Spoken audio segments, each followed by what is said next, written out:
Apaan sih? Ini apa? Ini asam. Ini buah asam. Ini buat pemirsa di rumah Enak yang ya? suka masak pasti tahu yang namanya buah asam nih. Asam nggak rasanya? Asam, cobain dulu. Nggak.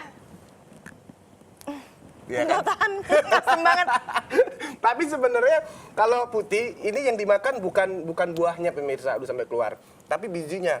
Putih itu ada-ada aja ya? Iya. Nah, udah dikasih dagingnya malah biji yang dimakan? Nah, bijinya, karena bijinya ternyata bisa bermanfaat pemirsa, bisa jadi pengganti nasi, punya sumber Oh, karbohidrat. jadi itu makanan alternatif selain nasi, Betul. selain beras? Iya, pokoknya biji asem? Biji asem. Di Indonesia ini pokoknya semua biji-bijian tuh berfungsi. Kayak kemarin biji salak ini bisa jadi kopi, ini bisa jadi nasi, pengganti karbohidrat. Tapi diproses dulu dong ya? Proses dulu. Kalau nggak percaya, mendingan kita langsung lihat aja yuk. Ini dia.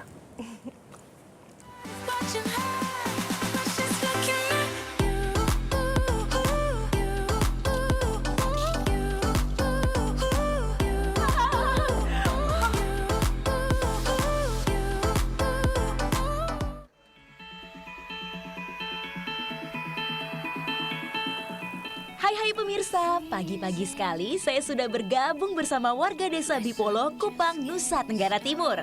Kali ini Mama Linda dan teman-temannya nih yang akan menemani saya. Jadi sebelum aktivitas, nah mama sama bapak mau nyiri pinang dulu. Dan saya harus coba mumpung lagi ada di sini.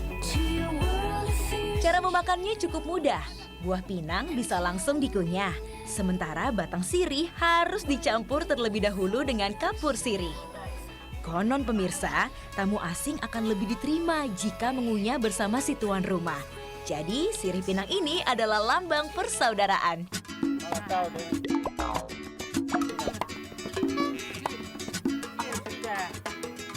Ya pahit, aduh nggak bisa.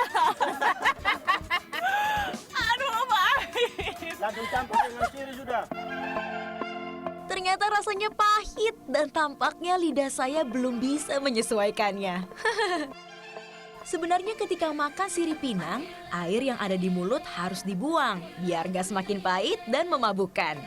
Tapi untuk makannya saja saya masih sulit nih pemirsa. Masyarakat sekitar konon gak pernah sakit gigi lantaran sering mengkonsumsi sirih pinang. Hingga saat ini, tradisi warisan nenek moyang ini masih mendapatkan tempat yang istimewa bagi warga.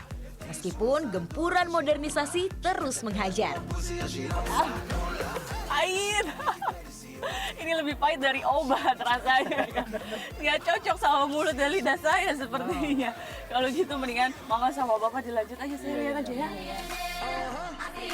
Nusa Tenggara Timur dikenal dengan pulau yang memiliki curah hujan terendah di sepanjang Nusantara. Dalam kurun waktu 1 tahun, hujan tak mengguyur wilayah ini selama 9 bulan. Alhasil kekeringan pun kerap melanda. Masyarakat sekitar pun kerap mencari sumber pangan lain yang bisa dikonsumsi agar dapat bertahan hidup. Ini dia salah satunya, si pohon asam. Pohon asam banyak ditemui secara liar di hutan dan bukan merupakan pohon yang ditanam secara sengaja oleh masyarakat, melainkan tumbuh liar akibat biji pohon yang terbawa oleh air hujan. Wah, banyak tuh ya jatuh-jatuh. Jadi memang kalau ngambil asap seperti ini cukup digoyangkan aja dahannya dari atas ya. Asamnya jatuh-jatuh, soalnya kering banget. Sekarang kita tinggal ambil di sebelah sana ya Mama ya. Hati-hati tapi kena kepala nanti. Dalam 1 tahun, asam bisa dipanen sebanyak 1 kali saja nih pemirsa. Biasanya, asam dari timur ini disuplai hingga ke berbagai daerah di Indonesia, terutama Pulau Jawa. Konon, biji dan daging asam timur ini memiliki kualitas yang unggul dibandingkan asam daerah lain di Indonesia. Wah, banyak ya Mama ya. Wow. Oke. Jadi kalau mulai bulan Agustus sampai bulan Oktober itu memang lagi musim panennya asam Mama ya. Jadi banyak sekali. Masih banyak di sebelah sini Mama. Asam yang kami ambil pun cukup banyak nih pemirsa. Sekarang saatnya asam yang sudah diambil dikupas. Pisahkan biji asam dari dagingnya. Nah ini asam ini sudah bisa dijadikan untuk tambahan bumbu dapur. Jadi sudah bisa dimasak dan tentunya bisa dijual ke pasar ya. Yang mau kita olah sekarang itu pemirsa, justru bijinya. Oke. Biji asam inilah yang kemudian menjadi sumber pangan alternatif di sini pemirsa. Proses pengolahannya cukup rumit. Pertama, biji asam yang telah dibersihkan disangrai terlebih dahulu dengan api yang besar. Tunggu selama kurang lebih 15 menit atau hingga benar-benar matang.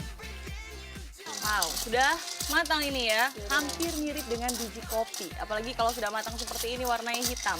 Dan memang proses selanjutnya juga hampir mirip dengan pembuatan kopi ya. Ditumbuk. Kita langsung angkat sekarang berarti ya? Iya. Oke, boleh. Kemudian tumbuk hingga halus. Penumbukan di sini masih menggunakan cara tradisional nih pemirsa. Hihihi, hebat ya. Bedanya dengan kopi, kalau kopi kan sudah terpisah dengan kulitnya sebelum ditumbuk. Nah, kalau ini masih ada kulitnya. Jadi fungsi penumbukan ini untuk memisahkan biji dengan kulitnya. Selanjutnya biji asam direndam terlebih dahulu selama 24 jam. Setelah itu, biji asam siap untuk dikonsumsi. Berdasarkan penelitian, biji asam ini ternyata memiliki kandungan gizi seperti karbohidrat, protein, dan vitamin B.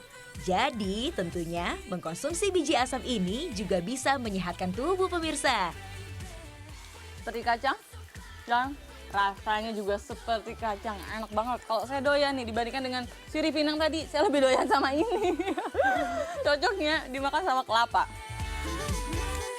Di India, biji asam juga bisa diproduksi menjadi tepung untuk digunakan bahan pengental dalam industri tekstil.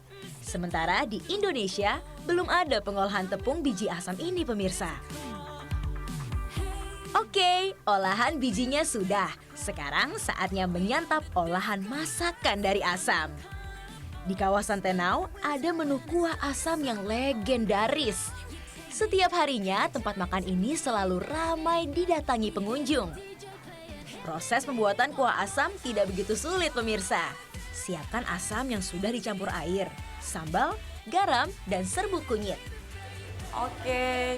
Wah, air sudah mendidih Mama. Jadi pertama apa dulu ini yang kita masukkan? Air asam. Semua. Masukkan semua bahan, kemudian masukkan kepala kakap merah. Hati-hati ya pemirsa, saya malah kena kuah panasnya nih. Pelan-pelan ya Mama ya. Tunggu selama 15 menit atau hingga matang dan mendidih. Setelah matang, sajikan dengan tomat dan daun kemangi.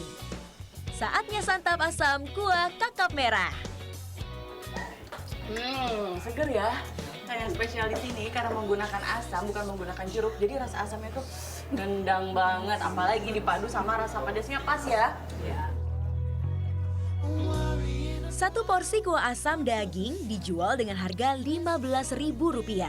Sementara harga kepala kuah asam dijual dengan harga Rp35.000 atau sesuai dengan ukuran. Putih Nurul, Hendra Kaswara, Kupang, Nusa Tenggara Timur.